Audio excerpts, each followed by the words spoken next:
Tetapi yang jadi soal adalah ada pihak-pihak tertentu yang mencoba mendelegitimasi OTT dengan kombinasi revisi undang-undang KPK dan pimpinan yang saat ini memang agak sulit berharap banyak dengan KPK.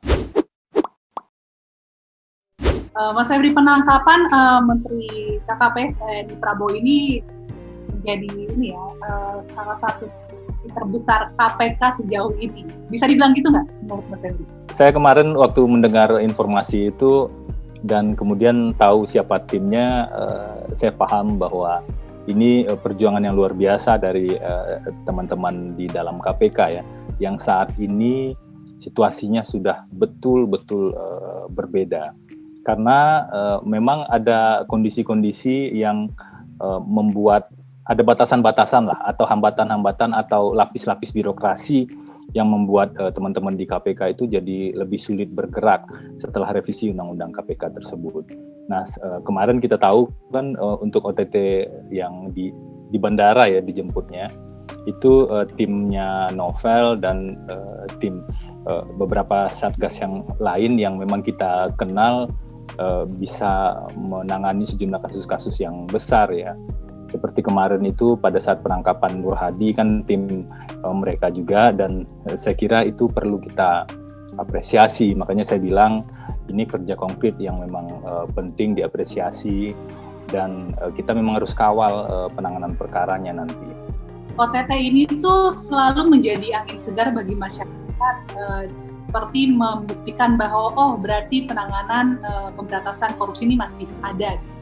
Namun sisi lain, pimpinan KPK sendiri pun bilang bahwa sebenarnya OTT ini tidak segitu efektifnya untuk menghentikan orang untuk melakukan korupsi. Kalau dari Mas Febri sendiri menilainya seperti apa sih? Karena mungkin masyarakat secara kepercayaan mungkin agak lebih lega gitu, senang melihat ketika ada penindakan yang tegas dan jelas.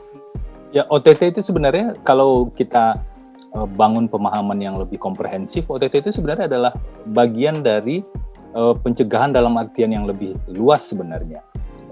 Contoh yang paling sederhana yang tadi pernah saya sampaikan, ketika ada proses perizinan di awal dan kemudian dilakukan, ada suap di sana dan dilakukan operasi tangkap tangan, maka proyeknya tidak jadi jalan.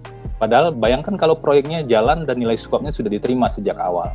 Jadi ada mitigasi atau pencegahan ke depan yang sebenarnya bisa dilakukan dengan pendekatan OTT tersebut. Tetapi OTT memang tidak bisa berdiri sendiri.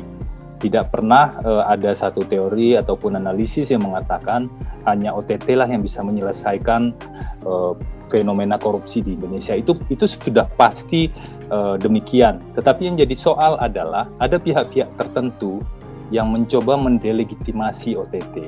Seolah-olah OTT itu tidak perlu.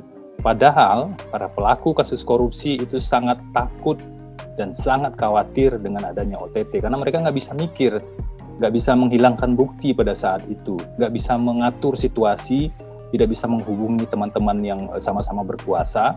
Padahal mereka kemudian kena proses hukum. Nah ini yang keliru ketika dipertentangkan satu dengan yang lainnya.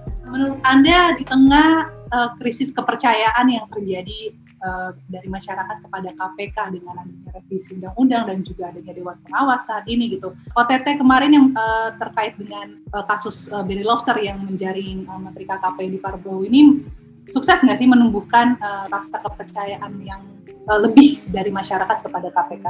Sebenarnya ada beberapa analisis ya. Ada beberapa faktor yang membuat publik itu percaya pada KPK. Kita tahu beberapa bulan yang lalu itu ada penurunan trust publik terhadap KPK yang cukup signifikan. Ada salah satu poin yang krusial yang disebutkan pada saat itu bahwa masyarakat percaya pada KPK. Salah satu faktornya adalah melihat ketegasan KPK. Masyarakat rindu dengan operasi tangkap tangan yang dilakukan oleh KPK misalnya. Karena pada saat itulah masyarakat melihat hukum itu ada, dan hukum itu bisa menyentuh orang-orang yang berkuasa. Tadi ada bilang salah satu yang membuat Anda tidak heran, artinya melihat bahwa ini bisa dilakukan karena melihat dari tim yang beraksi saat itu. Salah satunya adalah dari penyidik novel Baswedan itu. Artinya Anda berharap bahwa tim yang samakah ini bisa membawa angin segarkah ke arah-arah kasus-kasus KPK lain yang sampai saat ini belum bisa terjawab gitu. Misalnya kita tahu penangkapan dari Harun Masiku yang masih belum jelas gitu, dan juga beberapa hal lain yang sampai saat ini masih menjadi kritik masyarakat terhadap KPK juga menjadi alasan Anda saat itu untuk memutuskan keluar dan tidak bergabung lagi dengan KPK. Perlu difikirkan secara serius untuk melakukan perombakan terhadap tim yang melakukan pencarian terhadap Harun Masiku tersebut. Kita tahu persis kasus Harun Masiku ini pada saat OTT di awal itu kan penuh kontroversi ya, baik terkait dengan sekretariat PDIP pada saat itu, ada tarik ulur pada saat itu, dan kemudian ada seorang penyidik yang dikembalikan ke Polri, Kompol Rosa, dan ya beberapa kontroversi itu yang kemudian juga tentu berkonsekuensi terhadap belum berhasilnya saat ini Harun Masiku ditemukan. Apalagi tim penyidiknya kan sempat diganti pada saat itu. Seberapa hopeful Anda ke depannya bahwa ada tarik-menarik di internal KPK antara penyidik yang memang bisa berperform dengan baik dan sebagaimana mestinya dengan hal-hal yang mungkin tidak terlihat di muka publik gitu. Seberapa hopeful Anda ke depannya KPK untuk melaksanakan pemberantasan korupsi yang benar-benar maksimal? Dengan kombinasi revisi undang-undang KPK dan pimpinan yang saat ini, memang agak sulit berharap banyak dengan KPK karena struktur organisasi juga sudah berubah di KPK. Independensi pegawai juga akan sangat riskan nantinya setelah pegawai KPK kemudian menjadi aparatur sipil negara atau ASN. Nah, sampai sekarang belum cukup meyakinkan sistem yang ada tersebut kemudian bisa memastikan bahwa pegawai KPK bisa bekerja secara independen. Kemudian ada polemik tentang kenaikan gaji pimpinan, tentang mobil dinas, rumah dinas, dan lain-lain. Ini kan sebenarnya sesuatu yang tidak pernah terjadi selama KPK ada sebelumnya.